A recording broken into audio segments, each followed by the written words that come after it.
Hello, busy dads and busy people everywhere. Today is a very grave day in the life of this busy dad because as of yesterday's workout, I have come to the acknowledgement that my beloved Burpee shoes are now officially out of commission. The hole in the right shoe in particular is now so extended that my foot sticks out of the shoe throughout the reps. And I found yesterday that I was curling up my toes in a kind of weird way to compensate that left me with pain in my right side, in my knees, in my big toe. And I think that the shoes are now at a point where continued use of them will start to hamper my performance. But I love those shoes.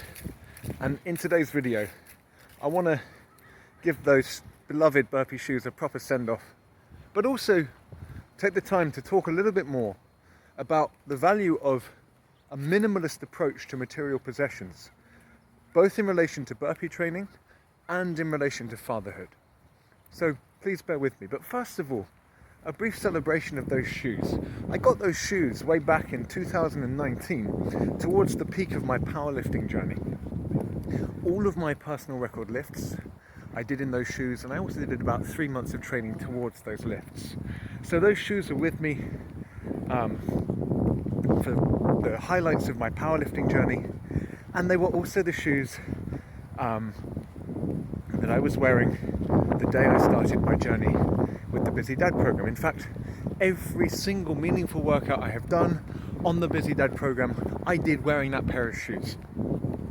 Wearing those shoes, I went from a person who could do 106 counts in 20 minutes to a person who could do 310. A person who could do 40 Navy SEALs in 20 minutes to a person who could do 136 Navy SEALs. Those shoes have trained in the UK, they've trained in South Africa, they've trained in Mexico, they've trained in America. I did the maths and I realized that those shoes have been with me for a minimum of 500 glorious workouts. Some powerlifting, most of them Burpee workouts. And so it really is a significant thing for me to say goodbye to them. Now, those of you who saw the early videos on this channel will know that I was already on the lookout for new shoes way back when I started the channel. By rights, I could have got rid of those things a year ago. The holes were already starting to form. They were already getting pretty damn uncomfortable on my feet. But I didn't. And I want to talk about why I chose to hang on to those shoes even when they were battered and past their prime. Okay. And the first reason has to do with the connection that I see between minimalism and Burpee training. This isn't me boasting, it's just an objective fact. I am in much better shape than most people in the general population. Not people within our community, but people within the community, the population at large. I'm stronger, I'm fitter, I have a more muscular physique. But if you looked at my family's finances, at our outgoings, at our monthly budget, you would have no clue whatsoever that I've ever trained a single day in my life. I can promise you that I spend much less money on training than the average member of the population. In the time since I started the Busy Dad program, I've made one expenditure, which was $10 on a few pairs of sports socks, most of which were subsequently lost, hence the odd sock setup that you so frequently see me rocking. And I'm proud of the fact that I spend so much less money on training clothes than the average person, but that I'm in better shape than the average person. And it also in my mind connects with what Burpees are all about. Who are the two communities where before YouTube Burpees were really concentrated in? The US Marines and the prison system. And our brothers in the US Marines and in the penitentiaries in Pelican Bay who are putting in the work every day with their Burpees, do you think that they're wearing the latest athleisure? Do you think they've got expensive sneakers on? Hell no. Okay. There's a monastic simplicity about Burpee training that I adore.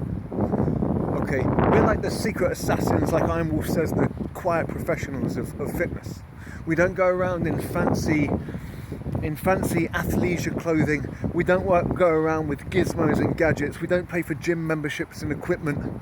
We just need whatever rags we have to throw on our backs, a floor beneath us, and some mental and physical grit. And we get down to it.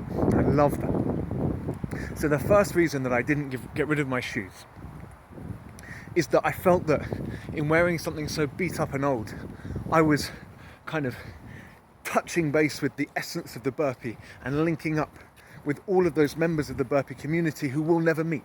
The people in maximum security prison systems, the people in the military, who are themselves living a very Spartan life. So that was one reason why I held on to those battered old things and took joy as they got more and more battered. But there's another reason for this minimalism that connects back to fatherhood.